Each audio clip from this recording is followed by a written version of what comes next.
నమస్తే, నేను Vaishnavi. Welcome to master కి టీవీ. ఇది సామాన్యుడి స్వేచ్ఛకు సంకేతం.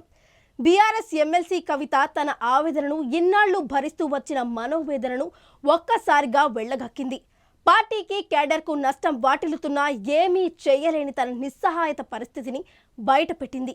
ఎవరి వల్ల ఎలా నష్టం జరిగిందో అని, సెక్షన్లకు పార్టీ ఎలా దూరం అయ్యిందో, ఎవరు దీనికి కారకులో ఆమె విడమర్చి వివరంగా పరోక్షంగా చెప్పి అందరినీ అవాక్కయ్యేలా చేసింది.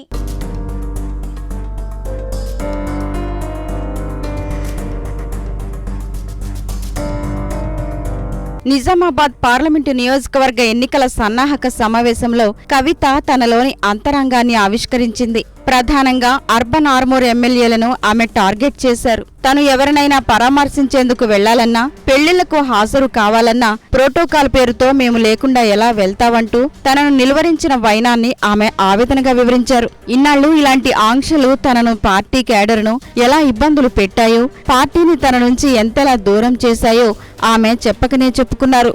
పార్టీని కాపాడుకోవాలనే కనీస సోయి లేకుండా సిట్టింగులు తనను ఆంక్షల వలయంలో ఉంచి నాయకులకు, కేడర్కు అందుబాటులో లేకుండా చేశారని, ఇది పార్టీకి తీవ్ర నష్టం కలిగించిందన్నారు. ఎవరైనా తనతో, కేటీఆర్తో సెల్ఫీలు దిగినా ఎవరికి చెప్పి వెళ్లారు, ఎందుకు వెళ్లారు అంటూ వారిని అంటరాని వారుగా చేసే ఒంటరి వాళ్లనని ఆడుకున్నారని, సిట్టింగుల అకృత్యాలన్నీ ఒక్కొక్కటిగా బయటపెట్టారామె. ఆమె ఇలా మాట్లాడుతుందని ఎవరూ ఊహించలేరు. ఓసారి మనోవేదన వెళ్లబుచ్చుతూనే కాళికావతారాన్ని ఆమె ప్రదర్శించింది.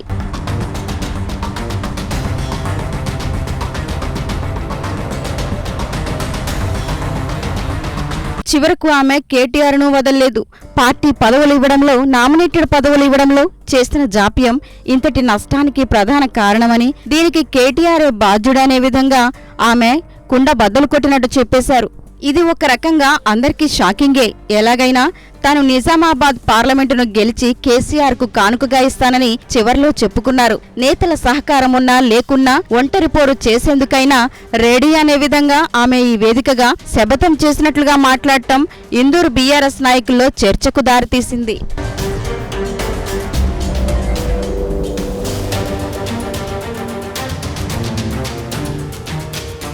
అంతేకాకుండా సమావేశంలో బీఆర్ఎస్ ఎమ్మెల్సీ కల్వకుంట్ల కవిత సంచలన వ్యాఖ్యలు చేశారు. పార్టీ పనితీరుపై జిల్లాకు చెందిన నేతలు ఆత్మపరిశీలన చేసుకోవాలని ఆమె సూచించారు. పార్టీ అధిష్టానాన్ని కార్యకర్తలు కలవకుండా కొందరు నేతలు అడ్డుపడ్డారని కవిత అభిప్రాయపడ్డారు. ఎమ్మెల్యేలకు కేసీఆర్ పూర్తి ప్రాధాన్యత ఇచ్చారన్నారు. కానీ పార్టీ కార్యకర్తలకు ఎమ్మెల్యేలు ప్రాధాన్యత ఇవ్వలేదని కవిత ఆరోపించారు.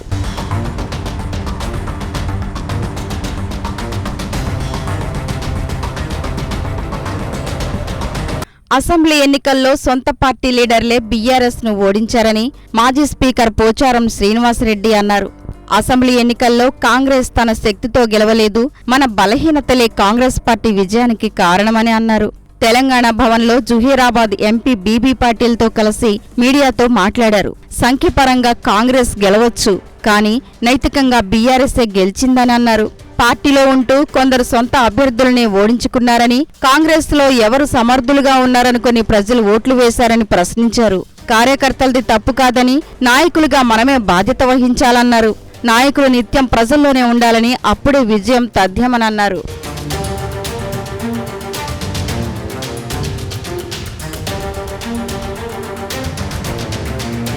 పోచారం లాంటి సీనియర్ నాయకులే కాదు, పార్టీలోని చాలా మంది సీనియర్ల మాట కూడా అదే అంటున్నారు. రెండోసారి అధికారంలోకి వచ్చిన తరువాత పార్టీలో ఇతరుల పెత్తనం పెరిగిపోయిందన్న విమర్శలు కూడా వినిపిస్తున్నాయి. ఉద్యమకారులను, తొలి నుంచి ఉన్న వారిని పార్టీ పక్కన పెట్టిందనే ఆరోపణలు వచ్చాయి. అంతేకాకుండా యువకులు, నిరుద్యోగులు, కార్మికులు క్రమంగా పార్టీకి దూరమయ్యారనే మాటలు వినిపిస్తున్నాయి.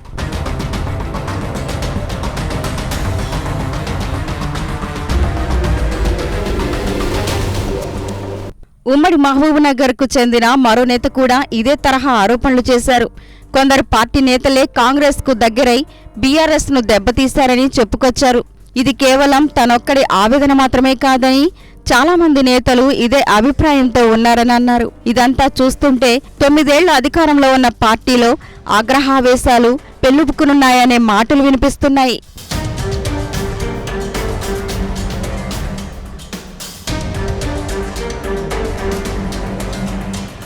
మొత్తం మీద ఉద్యమ పార్టీలో మరో తిరుగుబాటు మొదలయ్యిందా?